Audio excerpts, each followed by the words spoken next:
I welcome you all to the next class on industrial management. And we are currently discussing Unit 3. This Unit 3 is on materials management. And this is the sixth session of Unit 3. In this session, we will be discussing mainly two aspects. First, we will be discussing different tools which are used in stores. These tools are nothing but the formats for keeping the record and proper account of the items in the store. And then we will be discussing the codification and the advantages of codification. Before going further, let's have a quick recap of what we discussed in our previous class. In our previous class, we discussed the various objectives of stores management. So stores management ಯಾಕೆ ಇದ್ರ ಏನು ಉದ್ದೇಶ ಅಂತ ಹೇಳ್ಕೊಂಡು ನಾವು we discussed in our previous class. And also we discussed the functions of stores management. ಈ stores management ಅಲ್ಲಿ ಏನೆಲ್ಲ ಫಂಕ್ಷನ್ಗಳಿದ್ದಾವೆ, what are the different the works aspect of the functioning of the stores management. And along with that we also discussed the duties of store keeper. Store ಕೀಪರ್ನ duty ಏನು ಅಂತ ಕೂಡ ನಾವು discuss ಮಾಡಿದೆವು ಹಿಂದಿನ ಕ್ಲಾಸಲ್ಲಿ. And towards the end of the previous class we discussed classification of stores. ಸ್ಟೋರ್ನ classify ಮಾಡಿದೆವು. We said one type of store is what is known as a centralized store, where one store is maintained for the entire organization. And then we discussed decentralized store. So each shop maintains its own the store adjacent to it. So we discussed those things. And now let's have a quick overview of what we are going to discuss in today's class. First, we'll be discussing the tools used in stores. So we'll be using the various tools which are used in stores. And then we'll be discussing the codification. So ನಾವು ಈ ಕ್ಲಾಸಲ್ಲಿ ಎರಡು ವಿಷಯ ಬಗ್ಗೆ ಕಲಿತೇವೆ. ಒಂದು, ಸ್ಟೋರಲ್ಲಿ use ಮಾಡುವ ಬೇರೆ ಬೇರೆ ಟೂಲ್ಗಳು. ಈ ಟೂಲ್ಗಳು ಅಂತಲೇ ಬೇರೆ ಬೇರೆ ಫಾರ್ಮ್ಯಾಟ್ಗಳು, ಇದನ್ನು ಸ್ಟಡಿ ಮಾಡ್ತೇವೆ. ಅದಾದಮೇಲೆ ನಾವು ಕೋಡಿಫಿಕೇಶನ್ ಅಂತ ಹೇಳಿದ್ರೆ ಏನು, ಈ ಕೋಡಿಫಿಕೇಶನ್ ಅಡ್ವಾಂಟೇಜಸ್ ಏನು ಅಂತ will be studying in today's class. ನಾವು let us start with the tools used in stores. So tool use ಮಾಡುವ ಟೂಲ್ಗಳ ಬಗ್ಗೆ ಡಿಸ್ಕಸ್ ಮಾಡುವ. So there are a variety of tools are used in stores. What we mean by these tools is the formats. So ಡೇಟಾಗಳನ್ನು maintain ಮಾಡಲಿಕ್ಕೆ, record ಮಾಡಲಿಕ್ಕೆ ನಾವು ಬೇರೆ ಬೇರೆ ಫಾರ್ಮ್ಸ್ನ ಯೂಸ್ ಮಾಡ್ತೇವೆ. ಫಾರ್ ಎಕ್ಸಾಂಪಲ್, ನಾವು ಸ್ಟೋರ್ ಮಾಡುವಾಗ ಮೆಟೀರಿಯಲ್ಸ್ಗಳು ಸ್ಟೋರ್ನ ಇದು ರಿಸೀವ್ ಆಗ್ತದೆ, ಇಶ್ಯೂ ಆಗ್ತದೆ. ಇದನ್ನು ಮಾಡುವಾಗ ನಮ್ಮದು ಕ್ವಾಂಟಿಟಿ ಜಾಸ್ತಿ ಕಡಿಮೆ ಆಗ್ತಾ ಇರುತ್ತೆ ಸ್ಟೋರಲ್ಲಿ. ಇದನ್ನು ಮೇಂಟೈನ್ ಮಾಡಲಿಕ್ಕೆ ಒಂದು ಫಾರ್ಮನ್ನು ಯೂಸ್ ಮಾಡ್ತೇವೆ. And when the materials are to be issued to the different the sections, ಬೇರೆ ಸೆಕ್ಷನ್ ಇಶ್ಯೂ ಮಾಡಲಿಕ್ಕೆ ಹೋಗುವಾಗ ಅದಕ್ಕೊಂದು ಫಾರ್ಮ್ ಬೇಕಾಗ್ತದೆ. That is another the tool. Similarly excess ಮೆಟೀರಿಯಲ್ನ ಸ್ಟೋರಿಗೆ ರಿಟರ್ನ್ ಮಾಡುವಾಗ that's going to be another tool. These are the various tools. ನಾವು let's list those tools. ಈ ಟೂಲ್ಸನ್ನು ಲಿಸ್ಟ್ ಮಾಡುವ. First will be discussing what is known as the bin card. Bin card is the one format. Then we'll be discussing the indent on stores. So we'll be discussing the indent on store. Another name for indent on store is material issue requisition. Material issue ಮಾಡಲಿಕ್ಕೆ ಏನು request form ಏನಿದೆ, that is the indent on store. And another form is the material return note. ಇದು ಇನ್ನೊಂದು form, another tool, material return note.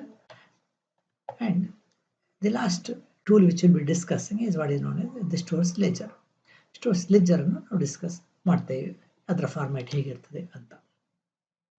ನಾವು let start with bin card. ಈಗ it is may be a store. ಇಲ್ಲಿ ಬೇರೆ ಬೇರೆ ಐಟಮ್ಗಳಿದ್ದಾವೆ. ಎಲ್ಲ ಐಟಮ್ಗಳನ್ನು ಇಡಲಿಕ್ಕೆ ಇಲ್ಲಿ ಪ್ರೊವಿಷನ್ ಇದೆ. ಸೊ ಇಲ್ಲಿ something can be cut, something can be. So for each of the containers it can be kept at different items can be kept in the container. Now each of this can be called as a bin. So bin ಅಂತ ಹೇಳಿದ್ರೆ rack ಇರ್ಬೋದು, container ಇರ್ಬೋದು, box ಇರ್ಬೋದು. ಒಂದು particular item ನಾವು store ಮಾಡಲಿಕ್ಕೆ ನಾವೊಂದು ಏನು ಸ್ಪೇಸನ್ನು ಪ್ರೊವೈಡ್ ಮಾಡ್ತೇವೆ, ಆ ಸ್ಪೇಸಿಗೆ ನಾವು ಬಿನ್ ಅಂತ ಹೇಳ್ತೇವೆ. ಅದು ಡ್ರಾವರ್ ಆಗಿರ್ಬೋದು, ರ್ಯಾಕ್ ಆಗಿರ್ಬೋದು, ಬಾಕ್ಸ್ ಆಗಿರ್ಬೋದು. It can be the bin. But most important thing is that these bins are to be numbered. ಪ್ರತಿ ಬಿನ್ನಿಗೂ ಅದರ ಯುನೀಕ್ ನಂಬರ್ ಇರ್ತದೆ. For example, this is bin number 35, this is bin number 36, 37, 38, ಇದು 38, so this is 39, 40. ಇದು ಪ್ರತಿ ಬಿನ್ನಿಗೂ ಅದೊಂದು number ಇರ್ತದೆ. ಆ number ಯಾಕೆ ಅಂತ ಹೇಳಿದ್ರೆ ಆ ಬಿನ್ನನ್ನು ಯುನೀಕ್ ಆಗಿ ಐಡೆಂಟಿಫೈ ಮಾಡಲಿಕ್ಕೆ. ಈ ಒಂದು ಬಿನ್ನಲ್ಲಿ ಒಂದು ವಸ್ತು ಮಾತ್ರ ಇರ್ತದೆ, ಒಂದು particular material only we stored there. ಹಾಗಿದ್ರೆ 35 ಬಿನ್ನಲ್ಲಿ ಏನು ಮೆಟೀರಿಯಲ್ ಇದೆ ಅದು 35 ಬಿನ್ನಿಗೆ ಯುನೀಕ್. ಸೊ ಆ ಮೆಟೀರಿಯಲ್ ಹೊಸ್ತು ಬಂದಾಗಲೂ ಅದೇ ಬಿನ್ನಿಗೆ ಹಾಕಬೇಕು, ಅಲ್ಲಿಂದ ತೆಗೆಯುವಾಗಲೂ ಅದೇ ಬಿನ್ನಿಂದ ತೆಗಿಬೇಕು. So that is the concept of the bin. Now, the bin card is a card which records the status of material held in the stock. ಈ ಬಿನ್ ಕಾರ್ಡಲ್ಲಿ ಯಾವಾಗಲೂ ನಮ್ಮ ಹತ್ರ ಎಷ್ಟು ಮೆಟೀರಿಯಲ್ ಇದೆ ಅನ್ನುವ ಸ್ಟೇಟಸ್ಸು ಈ ಬಿನ್ ಕಾರ್ಡ್ ಕೊಡ್ತದೆ. ಹಾಗಾದರೆ ಈ ಬಿನ್ ಕಾರ್ಡನ್ನು ನಾವು ಅಪ್ಡೇಟ್ ಮಾಡ್ತಾ ಇರಬೇಕಾಗ್ತದೆ. So whenever it is updated it gives the latest position of the material which is with us in the store. So in short, the bin card gives a summary of the inventory movement. So inventory ಮೂವ್ಮೆಂಟ್ಗಳ summary ಕೊಡ್ತದೆ. Inventory movement ಅಂತ ಹೇಳಿದ್ರೆ what I mean by movement is when the material comes to the store, that is a movement. When it goes out of the store in movement. ಈ ಎರಡು movement ಡೇಟಾಗಳನ್ನು bin card ಕೊಡ್ತದೆ. Along with that bin card also give the remaining balance ಅನ್ನು ಕೊಡ್ತದೆ.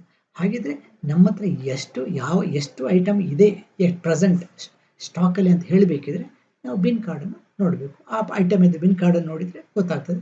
ಅದರ ಅರ್ಥ ಪ್ರತಿಯೊಂದು ಐಟಮಿಗೆ separate bin ಕಾರ್ಡ್ಗಳು ಇರ್ತದೆ. It is maintain for each item in the store. So ಸ್ಟೋರಲ್ಲಿ ಎಷ್ಟು ಐಟಮ್ ಇದೆಯೋ ಪ್ರತಿ ಐಟಮಿಗೂ ಅದರದ್ದೇ ಆದ ಯುನೀಕ್ ಸೆಪರೇಟ್ ಬಿನ್ ಕಾರ್ಡು ಇರ್ತದೆ. And actually it includes the beginning. So ಬಿಗಿನಿಂಗಲ್ಲಿ ಮತ್ತೊಂದು ಬ್ಯಾಲೆನ್ಸ್ ಇರ್ತದೆ. So that is then each stock receipt, ಪ್ರತಿ ಸರ್ತಿ ಮೆಟೀರಿಯಲ್ ಬಂದಾಗ ರಿಸೀವ್ ಆದಾಗ ಅದು ಬಿನ್ ಕಾರ್ಡಲ್ಲಿ ಎಂಟರ್ ಆಗ್ತದೆ. ಈ ಸ್ಟಾಕ್ ಇಶ್ಯೂ, ಪ್ರತಿ ಸರ್ತಿ ನಾವು ಮೆಟೀರಿಯಲ್ ಇಶ್ಯೂ ಮಾಡಿದಾಗ ಅದು ಕೂಡ ಬಿನ್ ಕಾರ್ಡಲ್ಲಿ ಇಶ್ಯೂ ರಿಟರ್ನ್ ಆಗಿರ್ತದೆ. ಆ ಬಿನ್ ಕಾರ್ಡಲ್ಲಿ ಒಂದು ರಿಆರ್ಡರ್ ಲೆವೆಲ್ ಕೂಡ ಇರ್ತದೆ. ಸೊ ನಮಗೆ ನೆಕ್ಸ್ಟ್ ಆರ್ಡರ್ ಮಾಡಬೇಕಾದ್ರೆ ಯಾವ ಬ್ಯಾಲೆನ್ಸ್ ಬಂದಾಗ ನೆಕ್ಸ್ಟ್ ಆರ್ಡರ್ ಮಾಡಬೇಕು ಅಂತ ಒಂದು ರೆಫರೆನ್ಸ್ ಪಾಯಿಂಟ್ ಕೂಡ ಈ ಬಿನ್ ಕಾರ್ಡಲ್ಲಿ ಇರ್ತದೆ. The bin card, another name for bin card stock card ಅಂತ ಕೂಡ ಹೇಳ್ತಾರೆ, ಬಿನ್ ಟ್ಯಾಗ್ ಅಂತ ಕೂಡ ಹೇಳ್ತಾರೆ. So these are the other names of the bin card. The work is same. It gives the present stock as well as the movement of the material into and out of the store. And suppose at any time the management wants to know the position of the material available in a store. Management ಅಲ್ಲಿ ಇಂತಷ್ಟು ಈ material ಎಷ್ಟಿದೆ ಅಂತ query ಬಂದರೆ ಕೇಳಿದರೆ physically count ಮಾಡೋ ಅವಶ್ಯಕತೆ ಇಲ್ಲ. Just by looking at the bin card, it can be reported. So ಎಷ್ಟಿದೆ ಅಂತ ಕೇಳಿದರೆ ಆ ಐಟಮ್ ಬಿನ್ ಕಾರ್ಡ್ ಓಪನ್ ಮಾಡಿಕೊಂಡು ಅದು ಎಷ್ಟಿದೆ ಅಂತ ಹೇಳ್ಬೋದು. So this is about the bin card. So in a bin card the store keeper enters a bin card. Bin ಕಾರ್ಡಲ್ಲಿ ಡೇಟ್ ಎಂಟರ್ ಮಾಡೋ store keeper. So store keeper must write into bin card every time the item moves in or moves out. So item ಸ್ಟೋರಿಗೆ inward ಆದರೂ ಸ್ಟೋರಿಂದ outward ಆದರೂ, that is ವೇರ್ ಹೌಸಿಂದ inward ಆದರೂ outward ಆದರೂ it has to be immediately recorded with the storekeeper on the bin card, and it sticks to each material bin for quick access. ಆ ಬಿನ್ನಿನೊಳಗೆ ಇರ್ತದೆ, ಆ ಪರ್ಟಿಕ್ಯುಲರ್ ಐಟಮ್ ಬಿನ್ನಿಗೆ ಸ್ಟಿಕ್ ಆಗಿರ್ತದೆ. ಅಲ್ಲಿ ತೆಗೆದು ನೋಡಿದರೆ ಆಯಿತು ಇದರಲ್ಲಿ ಎಷ್ಟಿದೆ ಎಷ್ಟು ಇಲ್ಲ ಅಂತ ಹೇಳ್ಕೊಂಡು. ನಾವು let us look into the bin card with an example ನೋಡೋಣ ಬಿನ್ ಕಾರ್ಡ್ ಹೇಗಿರ್ತದೆ ಅಂತ ಹೇಳ್ಕೊಂಡು. So this is the format of a bin card. Let us enter the bin card. ಇದು ಒಂದು ಬಿನ್ ಕಾರ್ಡ್ ಸ್ಟ್ಯಾಂಡರ್ಡ್ ಫಾರ್ಮ್ಯಾಟ್ ಈ ಥರ ಇರ್ತದೆ. One is the bin card, bin number ಇರ್ತದೆ. ಸೊ ಎಷ್ಟನೇ ಬಿನ್ ಅಂತ ಹೇಳ್ಕೊಂಡು ಈ ಮೆಟೀರಿಯಲ್ ಎಷ್ಟನೇ ಬಿನ್ನಲ್ಲಿದೆ ಅನ್ನುವಂಥದ್ದು, that is first. Then the article number, ಪ್ರತಿಯೊಂದು ಆರ್ಟಿಕಲ್ ನಂಬರ್ ಇರ್ತದೆ. ಯೂಶಲಿ ಹೆಸರಿನ ಬದಲು ಅದರ ಕೋಡಿಂದ ಐಡೆಂಟಿಫೈ ಮಾಡುವಂಥದ್ದು ಭಾಳ ಈಸಿ ಆಗಿರ್ತದೆ. This is article number.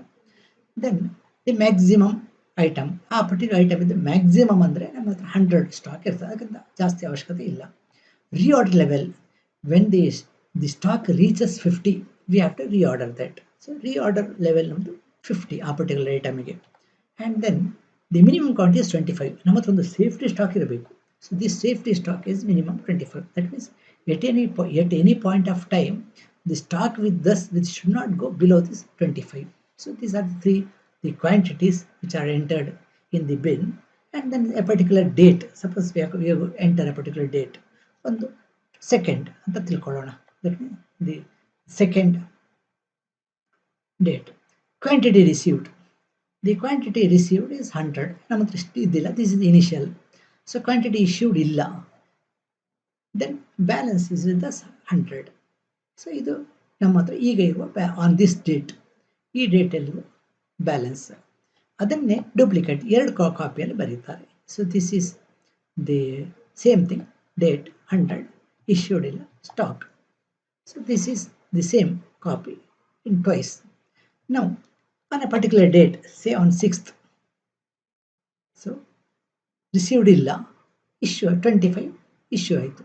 25 issue ಆದಾಗ ನಮ್ಮ ಹತ್ರ ಸ್ಟಾಕ್ 75 ಉಳಿತದೆ. ದಟ್ ಮೀನ್ಸ್ 25 ಇಸ್ ಗಾನ್, 75 ಉಳಿತದೆ. ಅದನ್ನೇ ಇನ್ನೊಂದು ಸರ್ತಿ ಡೂಪ್ಲಿಕೇಟಲ್ಲಿ. So that means 25 issue, 75 is the stock. So the last line always gives us the present stock. ಇದರ ಕೊನೆಯ ಲೈನ್ ಏನಿದೆ ನಮ್ಮ ಹತ್ರ ಇರುವ ಸ್ಟಾಕ್ಗಳನ್ನು ಕೊಡ್ತದೆ. ಇದಕ್ಕೆ ಇನಿಷಿಯಲ್ಸ್ ದಿ ಪೀರಿಯಡಿಕಲಿ. ಈಗ once in a while physical check ಮಾಡ್ತಾರೆ. ಈ ಬಿನ್ ಕಾರ್ಡಲ್ಲಿ ಇರುವಂಥದ್ದು ಮ್ಯಾನ್ಯುವಲ್ ಏನಿದು ಆ್ಯಕ್ಚುಲಿ ಫಿಸಿಕಲ್ ಸ್ಟಾಕು ಸರಿ ಇದೆಯಾ ಅಂತ ಆ ಚೆಕ್ ಮಾಡಿದಾಗ the check person will put an initial here. The other copy also will put the initials. ಇದು ಡೈಲಿ ಅಲ್ಲ, ಇದು ಪೀರಿಯಾಡಿಕಲಿ ಫಿಸಿಕಲ್ ಬ್ಯಾಲೆನ್ಸಿಗೂ ಬಿನ್ ಕಾರ್ಡಿಗೂ ನಾವು once in a while check ಮಾಡಬೇಕಾಗ್ತದೆ. So that is the bin card. ನಾವು this bin card is made in 2 copies. ಒಂದು copy ಬಿನ್ನಿಗೆ ಅಟ್ಯಾಚ್ ಆಗಿರ್ತದೆ, ಇನ್ನೊಂದು ಕಾಪಿ ಸ್ಟೋರ್ ಕೀಪರ್ನ ಟೇಬಲ್ ಮೇಲೆ ಇರ್ತದೆ. ಅದು ಯಾಕೆ ಅಂತ ಹೇಳಿದ್ರೆ, if at all any query of an article comes or the store keeper wants to know what are the reorder level ಹತ್ರ ಯಾವುದು ರೀಚ್ ಆಗ್ತಾ ಇದೆ ಅಂತ ನೋಡಬೇಕಿದ್ರೆ ಪ್ರತಿ ಬಿನ್ ಹತ್ರ ಹೋಗಿ ಬಿನ್ ಕಾರ್ಡ್ ತೆಗೆಯುವ ಅವಶ್ಯಕತೆ ಇಲ್ಲ. ಅವರ ಟೇಬಲ್ ಮೇಲೆ ಸೆಕೆಂಡ್ ಕಾಪಿ ಇದೆ, ಡೂಪ್ಲಿಕೇಟ್ ಇದೆ. ಸೊ ಡೂಪ್ಲಿಕೇಟ್ ಕಾಪಿಯಲ್ಲಿ ನೋಡಿದರೆ ಆಯ್ತದೆ. The store keeper will refer duplicate card to see the reorder levels, present stock ಎಷ್ಟಿದೆ, ಯಾವುದಕ್ಕೆ ಆರ್ಡರ್ ಮಾಡಬೇಕಾಗ್ತದೆ, ಅಥವಾ ಯಾವುದಾದ್ರೂ ಐಟಮ್ಸ್ ಇದೆಯಾ ಅಂತ ಸ್ಟೋರ್ಸಿಂದ ಕ್ವೆರಿ ಬಂದರೆ ಈ ಐಟಮ್ ನಿಮ್ಮ ಹತ್ರ ಇದೆಯಾ ಅಂತ ಕೇಳಿದರೆ ಈ ಬಿನ್ ಕಾರ್ಡನ್ನು ಟೇಬಲ್ ಮೇಲೆ ಇರುವ ಬಿನ್ ಕಾರ್ಡ್ ಕಾಪಿಯನ್ನು ನೋಡಿ ಕೂಡ ನೋಡ್ಬೋದು. So bin card is always the prepared in the duplicate. At a time ಒಂದರಲ್ಲಿ ಅಪ್ಡೇಟ್ ಮಾಡುವಾಗ ಇನ್ನೊಂದರಲ್ಲೂ ಅಪ್ಡೇಟ್ ಮಾಡುವಂಥದ್ದು. Next we will come to the indent on store. So indent on store is another tool which is used in the store. Another name for indent on store is material issue requisition. Material issue requisition is ಇನ್ನೊಂದು ಹೆಸರು indent on store ಇದು. So this is, it is a requisition to the storekeeper to issue material. ಹಾಗಿದ್ರೆ ಯಾವುದೇ ಡಿಪಾರ್ಟ್ಮೆಂಟಿಗೆ ಅಥವಾ ಯಾವುದೇ shop ಫ್ಲೋರಿಗೆ ಸ್ಟೋರಿಂದ material ಬೇಕಿದ್ರೆ ಈ indent on ಸ್ಟೋರನ್ನು fill ಮಾಡಿ, ಈ ರಿಕ್ವಿಸಿಷನ್ ಫಿಲ್ ಮಾಡಿ ಸ್ಟೋರ್ ಕೀಪರ್ಗೆ ಕಳಿಸಿಕೊಡಬೇಕು. This authorises the store keeper to issue materials to that particular store. ಹಾಗಿದ್ರೆ whenever material is required from the store, the indent is to be sent to the store keeper. He will scrutinise it and give the material. So issue ಮಾಡಿ material issue ಮಾಡಲಿಕ್ಕೆ authorisation ಕೊಡುವಂಥದ್ದು, that is bin card. So that means the materials are issued only on receipt of the properly authorized indent. So ಈ properly authorized indent ನ ಮೇಲೆ ಮಾತ್ರ material ಕೊಡುವಂಥದ್ದು. So this means this indent authorizes the storekeeper to give the materials, and this is usually done in triplicate. ಇದು 3 ಕಾಪಿಯಲ್ಲಿ ಮಾಡುವಂಥದ್ದು. ಈ ಇದು indent ಅನ್ನು ಒಂದು ಬೌಂಡ್ ಬುಕ್ ಅಲ್ಲಿ ಇರ್ತದೆ, 2 ಡಿಟ್ಯಾಚಬಲ್ ಕಾಪೀಸ್ ಇಲ್ಲಿ ಇರ್ತದೆ. ನಾವು ಇದರಲ್ಲಿ ಈ ಇಂಡೆಂಟ್ ಆನ್ ಸ್ಟೋರಲ್ಲಿ ದಿ ಪರ್ಟಿಕ್ಯುಲರ್ಸ್ ಐಟಮ್ಸ್ ಇರ್ತದೆ. ನಾವು ಯಾವ ಐಟಮ್ ಬೇಕು ಅದರೆಲ್ಲ ಡೀಟೇಲ್ಸ್ಗಳು ಇರ್ತದೆ. ಎಷ್ಟು ಕ್ವಾಂಟಿಟಿ ಬೇಕು ಅಂತ ಇರ್ತದೆ, ಅದರದ್ದು ಸ್ಪೆಸಿಫಿಕೇಶನ್ ಅವಶ್ಯಕತೆ ಇದೆ, ಸ್ಪೆಸಿಫಿಕೇಶನ್ ಕೂಡ ಇರ್ತದೆ ಈ ಇಂಡೆಂಟ್ ಆನ್ ಸ್ಟೋರ್ಸಲ್ಲಿ. ಆ್ಯಂಡ್ ಡಿಪಾರ್ಟ್ಮೆಂಟ್, ಯಾವ ಡಿಪಾರ್ಟ್ಮೆಂಟ್ ಡಿಮಾಂಡ್ ಮಾಡ್ತಾ ಇದೆ, ಕೇಳ್ತಾ ಇದೆ, ಅದು ಡಿಪಾರ್ಟ್ಮೆಂಟದು ನಂಬರು ಡೀಟೇಲ್ಸ್ ಇರ್ತದೆ. And the signature of the indenter, ಈ ಇಂಡೆಂಟ್ ಮಾಡುವವರು ಯಾರು ಅವ್ರದ್ದು ಸಿಗ್ನೇಚರ್ ಇರ್ತದೆ. That means the signature of the indenter. Usually shop floor ಅಂದರೆ foreman the shop floor is authorised person to sign the indent. So indent ಮಾಡಿ ಕೊಡ್ತಾರೆ. So it means after signing he will send it with a person to the material, and that person will receive the material and he will put the initial that he has received the material. That is the indent on stores. Then we have seen that it is in triplicate. Now ಇದನ್ನು triplicate ಅಲ್ಲಿ ಮಾಡ್ತೇವೆ ಅಂತ ಹೇಳಿದೆವು. Triplicate ಅಲ್ಲಿ ಯಾಕೆ ಅಂತ ಹೇಳಿದ್ರೆ, original copy is sent to the costing department. ಆಮೇಲೆ ಇದರದ್ದು ಅಕೌಂಟಿಂಗ್ ಆಗಬೇಕು. ಯಾವ ಡಿಪಾರ್ಟ್ಮೆಂಟದ್ದು ಎಷ್ಟು ಫೈನಾನ್ಷಿಯಲ್ ಕಮಿಟ್ಮೆಂಟ್ ಇದೆ, ಎಷ್ಟು ಕಾಸ್ಟ್ ಆಫ್ ಮೆಟೀರಿಯಲ್ ಡ್ರಾ ಮಾಡಿದೆ ಅಂತ ಗೊತ್ತಾಗಬೇಕಿದ್ರೆ ಈ ಕಾಸ್ಟ್ ಡಿಪಾರ್ಟ್ಮೆಂಟಿಗೆ ಇದರ ಒರಿಜಿನಲ್ ಕಾಪಿ ಹೋಗ್ತದೆ. ಒಂದು. Second, duplicate is maintain by the store keeper. Second copy, so first copy ಹರಿದು ಕಾಸ್ಟ್ ಡಿಪಾರ್ಟ್ಮೆಂಟಿಗೆ ಕಳಿಸುವಂಥದ್ದು, ಸೆಕೆಂಡ್ ಕಾಪಿಯನ್ನು ಹರಿದು ಸ್ಟೋರ್ ಕೀಪರ್ ಇಟ್ಕೊಳ್ಳುವಂಥದ್ದು. So store keeper needs a reference. Store ಕೀಪರ್ಗೆ ಯಾರಿಗೆ ಯಾವಾಗ ಎಷ್ಟು ಮೆಟೀರಿಯಲ್ ಕೊಟ್ಟಿದ್ದೇವೆ ಅಂತ ಒಂದು ರೆಫರೆನ್ಸ್ ಸ್ಟೋರ್ ಕೀಪರ್ಗೆ ಏನು ಬೇಕಿದೆ ಈ ಬಿನ್ ಕಾರ್ಡಿಂದ ಸಿಗ್ತದೆ. ಅದಾದಮೇಲೆ third copy is with the indenting department. ಯಾವ ಡಿಪಾರ್ಟ್ಮೆಂಟ್ ಇಂಡೆಂಟ್ ಆಗ್ತದೋ ಅವ್ರ ಹತ್ರ ಬೌಂಡ್ ಬುಕ್ಕಲ್ಲಿ ಈ ಥರ್ಡ್ ಕಾಪಿ ಇರ್ತದೆ. So these are the three copies. So original bound ಬುಕ್ಕಲ್ಲಿ ಇರುವಂಥದ್ದು ಇಂಡೆಂಟರ್ ಹತ್ರ, ಉಳಿದ 2 ಕಾಪಿ, ಒಂದು ಸ್ಟೋರ್ ಕೀಪರ್ ಹತ್ರ, ಒಂದು ಕಾಸ್ಟಿಂಗ್ ಡಿಪಾರ್ಟ್ಮೆಂಟ್ ಹತ್ರ. ನಾವು let's see format of bin card. Bin card ಒಂದು ಫಾರ್ಮ್ಯಾಟ್ ನೋಡೋಣ. ಸಾರಿ, ಬಿನ್ ಕಾರ್ಡ್ ಅಲ್ಲ, we has in the indent on store. Indent on store ಇದು ಫಾರ್ಮ್ಯಾಟ್ ನೋಡೋಣ. This is the format of indent on store. So this basically what it says is this is address to the store keeper. So store ಕೀಪರ್ಗೆ address ಆಗಿರುವಂಥದ್ದು. ಇದು ಹೇಳ್ತದೆ please issue the following materials for job number ಅಂತ ಹೇಳ್ತದೆ. So ಹಾಗಿದ್ರೆ ಡಿಪಾರ್ಟ್ಮೆಂಟ್ಗಳು store ಕೀಪರ್ಗೆ address ಆಗಿ ಕೊಡುವ ಫಾರ್ಮ್ಯಾಟು ಈ indent on stores. Let us see how this is filled. So issue department ಹತ್ರ ಅವ್ರ ಬುಕ್ ನಂಬರ್ ಇರ್ತದೆ, indent book number. This is the book number. ಇದು ಇಂಡೆಂಟ್ ಬುಕ್ ಇದು number. And this is the machine shop department. ಯಾವ department indent ಹಾಕ್ತಾ ಇದೆ, machine shop indent ಹಾಕ್ತಾ ಇದೆ. Then the indent number. So this is the first indent of a particular year ಅಂತ ತಿಳ್ಕೊಳ್ಳೋಣ. Then the indent date, ಯಾವ ಡೇಟಿಗೆ ಹಾಕಿದ್ದಾರೆ ಆ ಡೇಟ್ ಇದು. This is the date on which the indent is put. And this is always there. ಇದು standard ಆಗಿದೆ. ಅದರಿಂದ ಇಲ್ಲಿ ಒಂದು ನಂಬರ್ ಮಾತ್ರ ಹಾಕ್ಲಿಕ್ಕೆ ಇರ್ತದೆ. That number will be entered for job number ಯಾವುದಕ್ಕೆ ಅಂತ. ದೆನ್ ಕಮ್ಸ್ ದಿ ಡೇಟ್, ಯಾವ ಡೇಟಿಗೆ ಇಂಡೆಂಟ್ ಹಾಕ್ತಾ ಇರೋ ಅನ್ನುವಂಥದ್ದು. ಮೆಟೀರಿಯಲ್ ಸ್ಪೆಸಿಫಿಕೇಶನ್ಸ್ ಬೇಕಿರುವಂಥದ್ದು M20 ಬೋಲ್ಟ್ ಇಂಡೆಂಟ್ ಹಾಕ್ತಾ ಇರುವಂಥದ್ದು. ಕ್ವಾಂಟಿಟಿ ಡಿಮಾಂಡೆಡ್, ಎಷ್ಟು ಬೇಕು ಅಂತ. The shop floor wants 50 bolt, 50 bolt ಬೇಕು ಅಂತ ಇಂಡೆಂಟ್ ಹಾಕ್ತಾ ಇದೆ.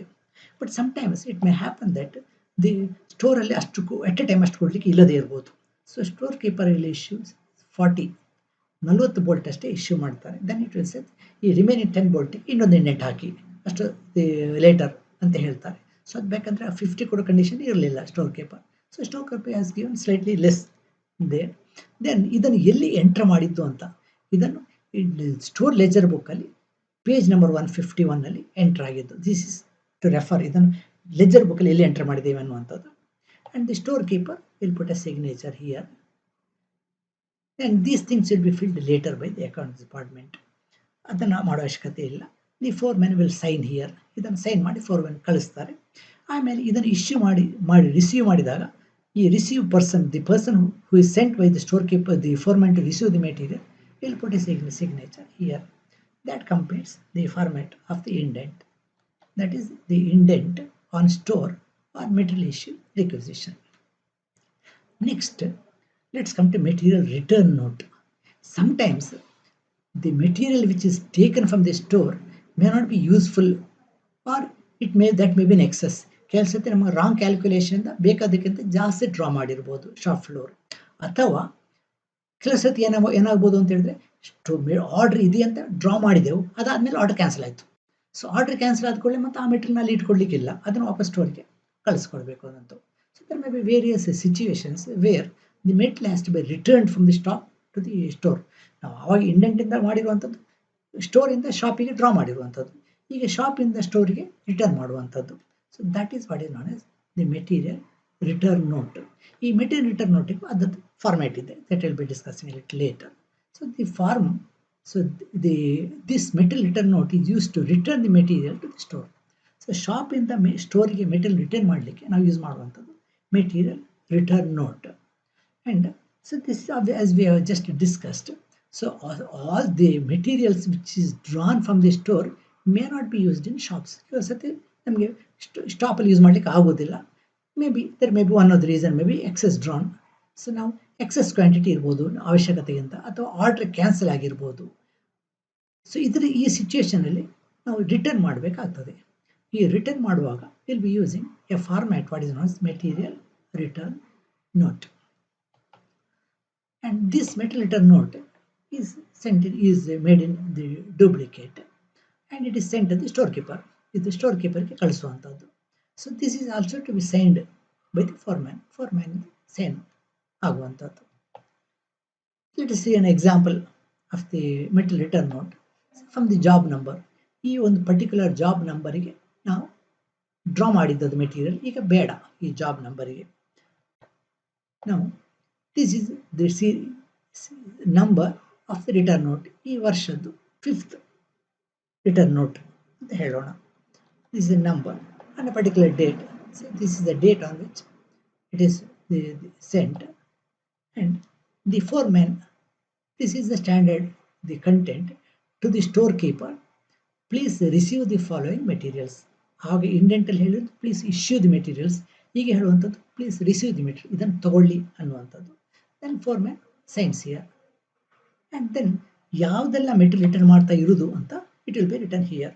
So description, so that is M20 bolt ನಾವು ರಿಟರ್ನ್ ಮಾಡ್ತಾ ಇರುವಂಥದ್ದು. Reason for returning is order cancelled.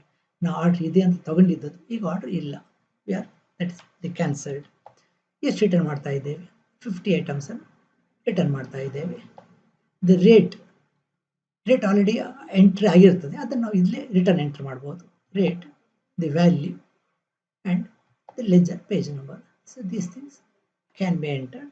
And ನಾವು storekeeper is the receiving person. Now he will put his signature here. So the storekeeper will put his initials that he has received the materials. This is material return note. Next we will go on to discuss the store's ledger. Store's ledger is a document which shows the quantity and value of materials which is received, issued and balanced at the end at any point of time. So ನಾವು ಯಾವುದೇ material ಅನ್ನು issue ಮಾಡಿದಾಗ, return ಮಾಡಿದಾಗ ಅದರ value ಇರುವ ಒಂದು permanent record ಇರುವಂಥದ್ದು ledger. So this ledger is a permanent record of all the transactions with respect to particular material. So that is here the entries in this ledger. ಈ ledger ಮಾಡುವಂಥದ್ದು costing clerk. He enters with reference to the goods received note, material requisition note and material return note. ಇದನ್ನು ಮೂರು ಸೇರಿಸ್ಕೊಂಡು ಇದನ್ನು ಇದು ಬರೀಲಿಕ್ಕಾಗ್ತದೆ. Issue ಮಾಡಿದ್ದಕ್ಕೆ record ಇದೆ, ಮೆಟೀರಿಯಲ್ ರಿಟರ್ನ್ ಮಾಡಿದ್ದಕ್ಕೂ ರೆಕಾರ್ಡ್ ಇದೆ. ಇದು ಎರಡನ್ನು ನೋಡಿಕೊಂಡು ಕರೆಕ್ಟ್ ಪೊಸಿಷನ್ಗಳನ್ನು ಬರಿಬೋದು. So but we need remember that ಈ ಲೆಜರ್ ಬುಕ್ಕಲ್ಲಿ ಕಂಟಿನ್ಯೂಸ್ ಬರೆಯೋದಲ್ಲ, ಪ್ರತಿ ಐಟಮಿಗೂ ಬೇರೆ ಬೇರೆ ಪೇಜ್. That's ledger is. ಲೆಜರಲ್ಲಿ ಪ್ರತಿ ಐಟಮ್ಗಳಿಗೂ ಅದರದ್ದೇ ಪೇಜ್ ಇರ್ತದೆ. ಒಂದು ಪರ್ಟಿಕ್ಯುಲರ್ ಪೇಜಲ್ಲಿ ಒಂದು ಪರ್ಟಿಕ್ಯುಲರ್ ಐಟಮ್ಸ್ ಡೀಟೇಲ್ಸ್ ಮಾತ್ರ ಲೆಜರ್ ಬುಕ್ಕಲ್ಲಿ ಇರ್ತದೆ. That's the standard format of ledger. Let's come to the format of ledger. ಇದು ಯೂಶುವಲಿ ದಿ ಡೇಟ್ ಇಲ್ಲಿ ಬರೆಯೋದು. Then source of receipt the bill number. So ಯಾವುದರ ಬೇಸಿಸ್ ಮೇಲೆ ಇದನ್ನು ಬರೆಯೋದು ಅನ್ನುವಂಥದ್ದು. ಯಾಕೆಂದರೆ ದಿಸ್ ಪರ್ಮನೆಂಟ್ ರೆಕಾರ್ಡ್, ಇದು ಸೆಕೆಂಡ್ರಿ ಎಂಟ್ರಿ, ಈ secondary document. So primary document ಯಾವುದನ್ನು ನೋಡ್ಕೊಂಡು ಬರೆಯೋದು ಅಂತ ಇಲ್ಲಿ ಹೇಳುವಂಥದ್ದು. ಸೊ ಒಂದು ಪೇಜ್ ಒಂದು ಪರ್ಟಿಕ್ಯುಲರ್ ಐಟಮಿಗೆ ಅದರ ಸ್ಪೆಸಿಫಿಕೇಶನ್ ಇಲ್ಲಿ ಇರ್ತದೆ. ಅದು ಎಷ್ಟು ರಿಸೀವ್ಡ್, ಎಷ್ಟು ಇಶ್ಯೂಡ್, ಎಷ್ಟು balance. That means how much is received, how much is issued. This is with respect the quantity. So balance after each transaction, ಪ್ರತಿ ಟ್ರಾನ್ಸಾಕ್ಷನ್ ಆದಮೇಲೆ ಬ್ಯಾಲೆನ್ಸ್ ಎಷ್ಟಿದೆ ಅನ್ನುವಂಥದ್ದು. ದೆನ್ ರೇಟ್, ಒಂದು ಐಟಮದ್ದು ರೇಟ್ ಎಷ್ಟು ಅನ್ನುವಂಥದ್ದು, ಅದರದ್ದು ಅಮೌಂಟ್, ಟೋಟಲ್ ಅಮೌಂಟ್ ಎಷ್ಟಾಗಿರುವಂಥದ್ದು. Signature of the storekeeper signature ಹಾಕುವಂಥದ್ದು. ಸೊ ಇದು ಲೆಜರ್ ಇರ್ತದೆ. ಇದು ಆ್ಯಂಡ್ ಫಿಸಿಕಲ್ ವೆರಿಫಿಕೇಶನ್ ಆದಾಗ, ಸೊ ಯಾವ ಡೇಟಿಗೆ ಫಿಸಿಕಲ್ ವೆರಿಫಿಕೇಶನ್ ಮಾಡಿದ್ದೇವೆ, result, signature of the officer, the marks. So physical verification ಪ್ರಕಾರ ಇದಕ್ಕೂ ಟ್ಯಾಲಿ ಆಗ್ತಾ ಇದೆಯಾ, ಈ ಲೆಜರ್ಲಿ ಏನಿದೆ ಅಲ್ಲಿ ಆ್ಯಕ್ಚುಲಿ ಫಿಸಿಕಲ್ ಸ್ಟೋರಲ್ಲಿ ಏನಿದೆ ಇದು ಟ್ಯಾಲಿ ಆಗ್ತಾ ಇದೆಯಾ ಅಂತ ಚೆಕ್ ಮಾಡಿ ಏನಾದ್ರು ಡಿಸ್ಕ್ರಿಪೆನ್ಸಿ ಇದೆ ಬರೆಯುವಂಥದ್ದು. That is the stores ledger. Now let us discuss the differences between the store's ledger and bin card. So here store's ledger is a record of both quantity and value. ಇದು quantity value ಎರಡೂ ಇರುವ record. So here bin card is of quantity only. Bin ಕಾರ್ಡಲ್ಲಿ value, rate, amount ಇಲ್ಲ, quantity ಮಾತ್ರ ಇರುವಂಥ record. This is maintain by stores clerk ledger. This is maintain by store keeper. Bin card ಅನ್ನು store keeper maintain ಮಾಡುವಂಥದ್ದು. Here the entries are made after each transaction. ಪ್ರತಿ transaction ಇಲ್ಲಿ entries ಇದೆ. ಇದು immediately ಇದು transaction ಆಗೋ ಟೈಮಲ್ಲೇ ಅಲ್ಲ, ಆಮೇಲೆ ಬರೆಯುವಂಥದ್ದು ಇದನ್ನು ನೋಡಿಕೊಂಡು. Here entries are made at the time of transactions. ಇದು ಟ್ರಾನ್ಸಾಕ್ಷನ್ ಆಗುವಾಗಲೇ ಬರೆಯುವಂಥದ್ದು. ಇದು ಈ ಪ್ರೈಮರಿ ರೆಕಾರ್ಡ್ಸ್ ನೋಡಿಕೊಂಡು ಆಮೇಲೆ ಬರೆಯುವಂಥದ್ದು. That is the ledger.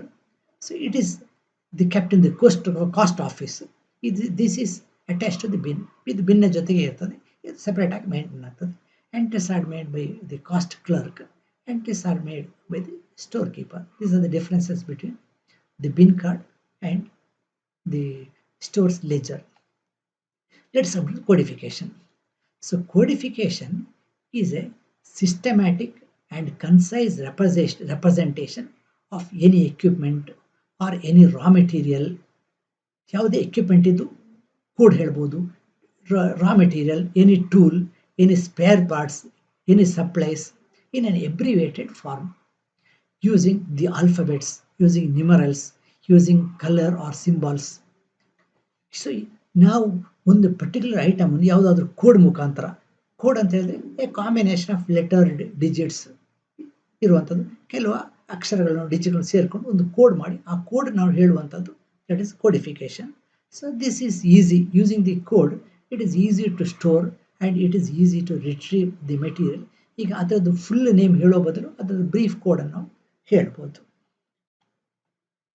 So the codification is the process of assigning a number or symbol to each item in the store. ಸ್ಟೋರ್ಲಿರುವ ಐಟಮ್ಗಳಿಗೆ ನಂಬರ್ ಅಥವಾ ಸಿಂಬಲನ್ನು ಅಟ್ಯಾಚ್ ಮಾಡ್ಬೋದು. In addition to its name. ಅದು name ಅದಕ್ಕೆ ಹೇಗೂ ಇದ್ದೇ ಇರ್ತದೆ. For making the identification easy and convenient. That means identification ಅನ್ನು ಕ್ವಿಕ್ ಆಗಿ ಇನ್ನು ಕನ್ವೀನಿಯೆಂಟ್ ಆಗಿ ಮಾಡಲಿಕ್ಕೆ ನಾವು ಯೂಸ್ ಮಾಡುವಂಥದ್ದು. That is coding system. So this leads to the saving both time and labour. ಇದರಿಂದ ನಾವು ಪ್ರತಿ ಸತಿ ಅದರ ಫುಲ್ ಹೆಸರು ಬರೆಯೋದಿಲ್ಲ, ಹೆಸರು ಡೂಪ್ಲಿಕೇಟ್ ಆಗೋದಿಲ್ಲ, ಟೈಮ್ ಸೇವ್ ಆಗ್ತದೆ, ಲೇಬರ್ ಕೂಡ ಸೇವ್ ಆಗ್ತದೆ ಕೋಡಿಫಿಕೇಶನಿಂದ. Advantages of codification is that so it avoids lengthy description. ಉದ್ದ ಡಿಸ್ಕ್ರಿಪ್ಷನ್ ಬದಲು ಬ್ರೀಫ್ ಕೋಡಲ್ಲಿ ನಾವು ಇದರಲ್ಲಿ ಹೇಳ್ಬೋದು. ಎಲ್ಲ ಕಡೆ ಬ್ರೀಫ್ ಕೋಡ್ ಬರೆದ್ರೆ ಆಯಿತು. And similarly the correct identification. ಹೆಸರು ಕೆಲಸದ ಡುಪ್ಲಿಕೇಶನ್ ಆಗ್ತದೆ. ನಾವು ಬೋಲ್ಟ್ ಅಂತ ಹೇಳ್ಬೋದು. ಇಲ್ಲಿ M20 ಅಂತ ಹೇಳಿದ್ರೆ ಒಂದು ಪರ್ಟಿಕ್ಯುಲರ್ ಟೈಪ್ ಆಫ್ ಬೋಲ್ಟ್ ಮಾತ್ರ. ನೀವು ಅದನ್ನು ಪ್ಯಾರಾಗ್ರಾಫ್ ಹೇಳಲಿಕ್ಕೆ ಹೋದರೆ there may be the difficulty in identifying and it prevents duplication. ನಾವು ಕೋಡ್ ಮಾಡುವಾಗ ವಿಲ್ ಎನ್ಶ್ಯೂರ್ ದಟ್ ಒಂದು ಕೋಡ್ ಒಂದು ಐಟಮಿಗೆ ಮಾತ್ರ ಇರ್ತದೆ. ಆ ಕೋಡ್ ಯಾವ ಐಟಮ್ ರಿಪೀಟ್ ಆಗೋದಿಲ್ಲ, ಆ ಥರ ಇರ್ತದೆ. It standardisation. ಈ ಥರ ನಾವು ಕೋಡಿಂಗ್ ಮಾಡುವಾಗ ಐಟಮ್ ಆಟೋಮೆಟಿಕಲಿ ಸ್ಟ್ಯಾಂಡರ್ಡೈಸ್ ಆಗ್ತದೆ. And it reduces varieties. ನಾವು ಲಿಮಿಟೆಡ್ ಅಮೌಂಟ್ ಆಫ್ ಕೋಡ್ ಅಷ್ಟು ಉಳಿಸ್ಕೊಳ್ಳುವಂಥದ್ದು. That leads to the simplification of the items. ಇದು ಎಲ್ಲದಕ್ಕೂ ಈಸಿ ಆಗ್ತದೆ. ರೆಕಾರ್ಡಿಂಗಿಗೂ ಈಸಿ ಆಗ್ತದೆ, ಅಕೌಂಟಿಂಗಿಗೂ ಈಸಿ ಆಗ್ತದೆ, ಕಾಸ್ಟಿಂಗ್ ಕೂಡ ಈಸಿ ಆಗ್ತದೆ ನಾವು ಈ ಕೋಡಿಂಗನ್ನು ಯೂಸ್ ಮಾಡೋದ್ರಿಂದ. ಆ್ಯಂಡ್ ಲೊಕೇಟಿಂಗಿಗೆ ಈಸಿ ಆಗ್ತದೆ. ಇಂಡೆಕ್ಸಿಂಗ್, ಮ್ಯಾನ್ಯುವಲ್ ಇಂಡೆಕ್ಸ್ ಮಾಡಲಿ, ಕಂಪ್ಯೂಟರೈಸ್ಡ್ ಇಂಡೆಕ್ಸ್ ಮಾಡಲಿ, ಯಾವುದಕ್ಕೆ ಮಾಡಲಿಕ್ಕೂ ಈ ಕೋಡಿಂಗ್ ನಮಗೆ ಈಸಿ ಆಗ್ತದೆ. Now, let's have a summary of what we discussed in today's class. We started our discussion with the tools used in stores. So, ಬೇರೆ ಯಾವ ಟೂಲ್ ಯೂಸ್ ಮಾಡ್ತೇವೆ ಅಂತ ಡಿಸ್ಕಸ್ ಮಾಡಿದ್ದು. One is the bin card. This is attached to each bin. Bin is nothing but a container where a particular type of item is stored. So, each item will have its own bin. ಆ bin ಕಾರ್ಡಿಗೆ ಅದರ stock ಪೊಸಿಷನ್ಗೆ ನಾವು ಒಂದು ಕಾರ್ಡನ್ನು ಏನು attach ಮಾಡ್ತೇವೆ ಅದು ಹೇಳುವಂಥದ್ದು ಬಿನ್ ಕಾರ್ಡ್ ಅನ್ನುವಂಥದ್ದು. Then the next is indent on stores. So ಸ್ಟೋರಿಂದ ಮೆಟೀರಿಯಲ್ ಡ್ರಾ ಮಾಡಬೇಕಿದ್ರೆ we have to give a format to the store by the authorized person. So that is what is known as the indent on store or material issue requisition. The storekeeper will issue materials based only on the indent on store. Next is material return note. ಇಲ್ಲಿ material draw ಮಾಡಿದ್ದು ಸ್ಟೋರಲ್ಲಿ ಯಾವುದಾದ್ರೂ ಕಾರಣಕ್ಕೆ use ಆಗದೆ ಖಾಲಿ ಬಿದ್ದಿದ್ರೆ shop ಫ್ಲೋರಲ್ಲಿ ಅದನ್ನು ವಾಪಸ್ ಸ್ಟೋರ್ಗೆ ಕಳಿಸಲಿಕ್ಕೆ there is another form what is known as the material return note. That means the material has to be returned along with the material return note. And then the final the record, the store's ledger ಇರ್ತದೆ. ಈ leisure is a permanent record. ಈ leisure ಆಮೇಲೆ ಬರೆಯುವಂಥದ್ದು. Leisure transaction ಆಗುವಾಗ ಬರೆಯುವಂಥದ್ದಲ್ಲ. ಈ ಇಂಡೆಂಟನ್ನು ನೋಡಿಕೊಂಡು the material return ನೋಟನ್ನು ನೋಡಿಕೊಂಡು so ಯಾವ ಥರ ಫ್ಲೋ ಆಗಿದೆ ಅನ್ನುವಂಥದ್ದು ಡೇಟ್ ವೈಸ್ ಬರೆಯುವಂಥದ್ದು. ಇದು ಹೇಗಿರುತ್ತೆ ಅಂತ ಹೇಳಿದ್ರೆ ಒಂದಕ್ಕೆ ಒಂದು ಪೇಜ್ ಇರ್ತದೆ. For each item we'll have a separate page in a ledger. So one page ಅಲ್ಲಿ ಮಿಕ್ಸ್ ಅಪ್ ಇರುವುದಿಲ್ಲ, ಒಂದು ಪೇಜ್ ಒಂದಟ್ಟು, ಇನ್ನೊಂದು ಐಟಮ್ ಬೇರೆ ಸೆಪರೇಟ್ ಪೇಜ್ ಇರ್ತದೆ. That is the indent. And finally we have seen the codification. So ಐಟಮ್ಗಳನ್ನ ಅದ್ರ ಹೆಸರಿಂದ ಐಡೆಂಟಿಫೈ ಮಾಡೋ ಬದಲು ಅದಕ್ಕೊಂದು ಕೋಡ್ ಕೊಟ್ಟು ಆ ಕೋಡ್ ಐಡೆಂಟಿಫೈ ಮಾಡುವಂಥದ್ದು ಈಸಿ ಅನ್ನುವಂಥದ್ದು. Now we'll discuss a few multiple choice questions based on today's class. Well, the first question we'll look into that. Which of these records show the status of materials held in stock? ನಮ್ಮ material status ಅಲ್ಲಿ ಯಾವ record ಹೇಳ್ತದೆ ಅನ್ನೋಂಥದ್ದು. Bin card ಹೇಳ್ತದ, metal issue requisition ಹೇಳ್ತದ, metal return out ಹೇಳ್ತದ, purchase out ಹೇಳ್ತದ ಅನ್ನುವಂಥದ್ದು. As you know, the bin card will tell the status. ನಮ್ಮ ಹತ್ರ ಇರೋ ಐಟಮ್ಗಳಿಗೆ ಹೇಳುವಂಥದ್ದು bin card. So bin card is the right answer. Bin card doesn't include beginning balance, stock receipt, stock issue, rate of the material. ಇದರಲ್ಲಿ bin card ಅಲ್ಲಿ ಏನು ಇರುವುದಿಲ್ಲ ಅನ್ನುವಂಥದ್ದು. bin card is with respect to the quantity, value ಅಲ್ಲ, ಆದ್ದರಿಂದ bin card ಅಲ್ಲಿ ಇದು ಇರುವುದಿಲ್ಲ. So this is not included in the bin card. So that is the right answer. Who makes the entries into the bin card every time? ಯಾರು enter ಮಾಡ್ತಾರೆ bin card ಅನ್ನುವಂಥದ್ದು? Store keeper, store manager, cost clerk, purchase manager. bin card entry ಮಾಡುವಂಥದ್ದು ಯಾವಾಗಲೂ store ಕೀಪರ್ದು ಕೆಲಸ. So that is the storekeeper is the person who enters on the detail on the bin card. Requisition to storekeeper to issue order is to issue material is. So metal issue ಮಾಡಲಿಕ್ಕೆ store ಕೀಪರ್ಗೆ ಕೊಡೋ ರಿಕ್ವಿಸಿಷನ್ಗೆ ಏನು ಹೇಳೋದು ಅಂತ. Bin card, metal return note, stores ledger, indent on store. Issue requisition is the indent on store. So this indent is the right answer. A form that records the return of the material to the store is a bin card, material return note, store ledger, indent on store. So return ಮಾಡುವಂಥದ್ದು. Return ಮಾಡೋ document is material return note. This is the right answer. Thank you.